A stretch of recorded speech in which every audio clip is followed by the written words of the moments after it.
Assalamualaikum warahmatullahi wabarakatuh. Perkenalkan, nama saya Panggi Samara Putro, mahasiswa Universitas Terbuka semester 8. Di sini saya akan membuat video tentang modul 7, yaitu tentang evaluasi proses dan hasil belajar IPA, yaitu dalam kegiatan belajar satunya tentang evaluasi pendidikan di SD, pengertian, tujuan, fungsi, dan prinsip evaluasi. Lalu kegiatan belajar 2-nya tentang evaluasi proses belajar IPA di SD. Dan KB 3-nya tentang evaluasi hasil belajar IPA di SD. Yang pertama yaitu KB 1. Yang pertama, penilaian berarti itu pengukuran keberhasilan seseorang, baik dalam proses pembelajaran maupun keberhasilan pembelajaran. Yang diukur tidak hanya materi yang dikuasai, tetapi juga dampak materi itu terhadap jenjang proses berpikir, jenjang pengembangan kepribadian, dan jenjang kemampuan keterampilan. Yang kedua, untuk pengukuran diperlakukan alat ukur atau tes. Alat ukur untuk kemampuan kognitif berbeda dengan kemampuan efektif serta kemampuan psikomotor. Selanjutnya, alat ukur untuk setiap jenjang walaupun ranahnya sama akan berbeda pula.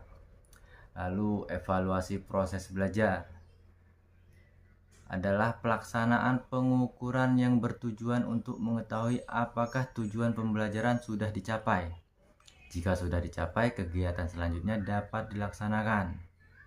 Sebaliknya, jika tujuan belum dikuasai atau dicapai, pendidik harus berupaya untuk mencapai tujuan tersebut dengan melaksanakan berbagai alternatif pembelajaran.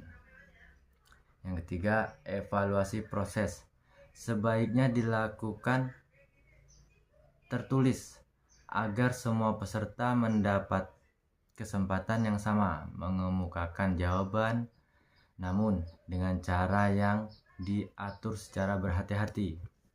Evaluasi proses sekali-sekali dapat dilakukan dengan lisan. Pelaksanaan evaluasi proses yang dilaksanakan secara terus-menerus dan berkesinambungan akan meningkatkan daya serap peserta didik.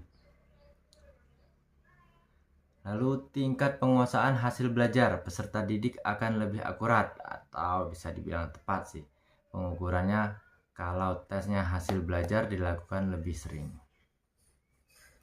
Selanjutnya, pendidik termasuk orang tua dalam kegiatannya berkewajiban untuk mengembangkan ketiga ranah tujuan pendidikan melalui materi pelajaran yang disampaikannya.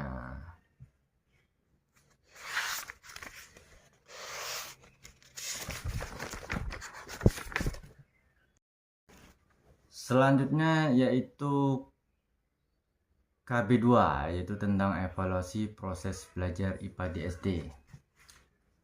Jadi intinya untuk di KB 2 yaitu tentang penilaian proses pembelajaran IPA itu dibagi atas ranah kognitif, efektif, dan psikomotor. Nah, penilaian proses pembelajaran yang sifatnya kognitif itu dilaksanakan dengan lisan atau tertulis dalam bentuk pertanyaan esai objektif atau bentuk tes objektif. Penilaian proses pembelajaran yang menyangkut pengembangan psikomotor dan efektif biasanya dilaksanakan melalui observasi.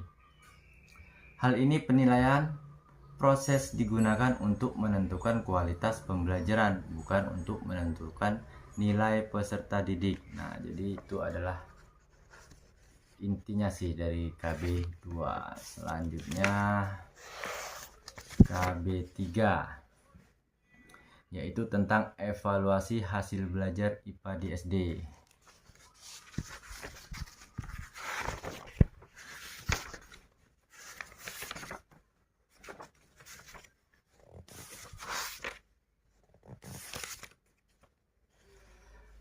Untuk KB 3 yaitu intinya penilaian hasil pembelajaran IPA yang berkenan dengan kognitif menggunakan tes bentuk objektif atau tes bentuk uraian.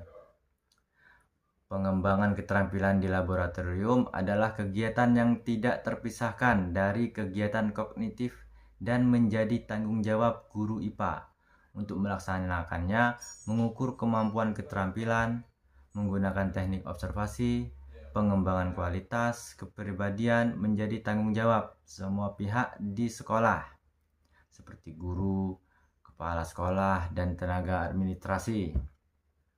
Oleh sebab itu, pengukuran hasil pembinaan meningkatan kualitas ini dinilai 1 kali dalam 1 periode, akhir caturwulan dan akhir tahun. Kualitas kepribadian atau nilainya tidak mungkin digolongkan dengan kemampuan kognitif ataupun kemampuan keterampilan.